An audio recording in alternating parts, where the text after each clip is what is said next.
स्मृति ईरानी से घर खाली कराएगी मोदी सरकार, दे दिया नोटिस। 11 जुलाई तक दिल्ली के सरकारी आवास को छोड़ने के दिए आदेश। लोकसभा चुनाव में स्मृति ईरानी की हुई है करारी हार। बीजेपी के तेज तर्रार नेता मानी जाने वाली स्मृति ईरानी से अब पार्टी ने ही किनारा कर लिया है।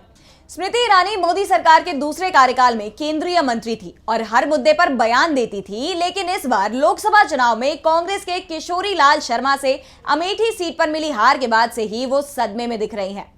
लोकसभा चुनाव के परिणाम आने के बाद से ही स्मृति ईरानी पूरी तरह से खामोश दिख रही हैं।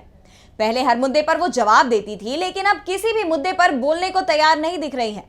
सोशल मीडिया पर जरूर सरकार के समर्थन में उनके पोस्ट दिख जाते हैं, लेकिन यहां भी विवादित मुद्दों पर बोलने से वो बचती दिखाई दे रही हैं।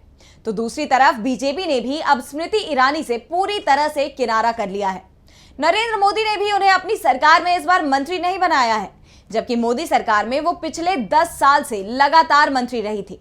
पहले तो स्मृति का मंत्री पद से पत्ता कटा था और अब उन्हें बंगला खाली करने का नोटिस भी दे दिया गया है। जी हां, स्मृति ईरानी को मंत्री की हैसियत से जो बंगला मिला था उसे खाली करने का आदेश संसद की हाउस कमेटी की तरफ से दिया गया है। सिर्फ स्मृति ही नहीं, उन सभी 17 मंत्रियों को यह नोटिस मिला है जो लोकसभा चुनाव हार गए हैं।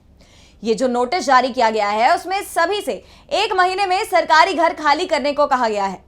जानकारी के मुताबिक पूर्व सांसदों को 5 जुलाई और पूर्व मंत्रियों को 11 जुलाई तक सरकारी बंगला खाली करने का नोटिस जारी किया गया है। यानी स्मृति ईरानी सहित 17 पूर्व मंत्रियों को 11 जुलाई तक घर खाली करना होगा। दरअसल चुनाव नतीजे आने के बाद उम्मीद जताई जा रही थी कि ईरानी भले ही चुनाव हार गई हो, लेकिन पार्टी उन्हें एक बार फिर से केंद्र में मंत्री बना सकती है, क्योंकि 2014 में भी राहुल गांधी से अमेठी में हारने के बाद भी ईरानी को मोदी सरकार में मंत्री बनाया गया था। इस बार भी मोदी सरकार में लोकसभा चुनाव हारने वालों को मौका दिया गया, लेकिन स्मृति को बाहर का रास्ता दिखा दिया गया। पंजाब की लुधियाना सीट से चुनाव हारने वाले रवनीत सिंह बिट्टू को मंत्री पद दिया गया, जबकि बिट्टू लोकसभा चुनाव से पहले ही बीजेपी में शामिल हुए थे।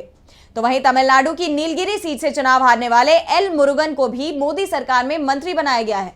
यहां तक कि केरल बीजेपी के महासचिव जॉर्ज कुरियन, जो किसी भी सदन के सदस्य नहीं है, वो लोकसभा का चुनाव ही नहीं लड़े थे, पार्टी ने उन्हें टिकट नहीं दिया था, लेकिन कुरियन को भी मंत्री बना दिया गया।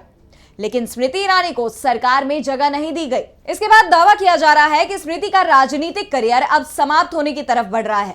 दरअसल 4 जून को लोकसभा चुनाव के नतीजों में मोदी सरकार के जिन 17 केंद्रीय मंत्रियों को हार का सामना करना पड़ा था, उनमें आरके सिंह, अर्जुन मुंडा, महेंद्र नाथ पांडे, स्मृति ईरानी, संजीव बालियान, राजीव चंद्रशेखर, कैलाश चौधरी, अजय मिश्रा टेनी, वी मुरलीधरन, निशित प्रामाणिक, सुभाष सरकार, साध्वी निरंजन ज्योति, राव साहेब दानवे, कौशल किशोर, भानु प्रताप वर्मा, कपिल पाटिल, भगवंत खुबा, भारती पवार का नाम शामिल है।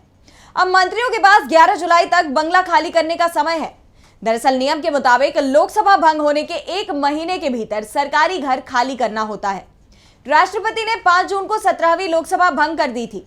ऐसे में पूर्व सांसदों के पास अपने सरकारी घर को खाली करने के लिए केवल 5 जुलाई तक का ही समय है। सभी पूर्व मंत्रियों को 11 जुलाई तक घर खाली करना है। वैसे लोकसभा चुनावों के बाद 10 राज्यसभा सीटें खाली हुई हैं और ये तय माना जा रहा है कि 3 मंत्री जो इस समय किसी सदन के सदस्य नहीं हैं, उन्हें राज्यसभा का टिकट बीजेपी की तरफ से जरूर दिया जाएगा। बची 7 सीटों में से नए लोगों को मौका मिलेगा या फिर पार्टी हारे लोगों को मौका देती है। ऐसे में पार्टी के फैसले पर ही हारे हुए पूर्व मंत्रियों की किस्मत का फैसला होना है।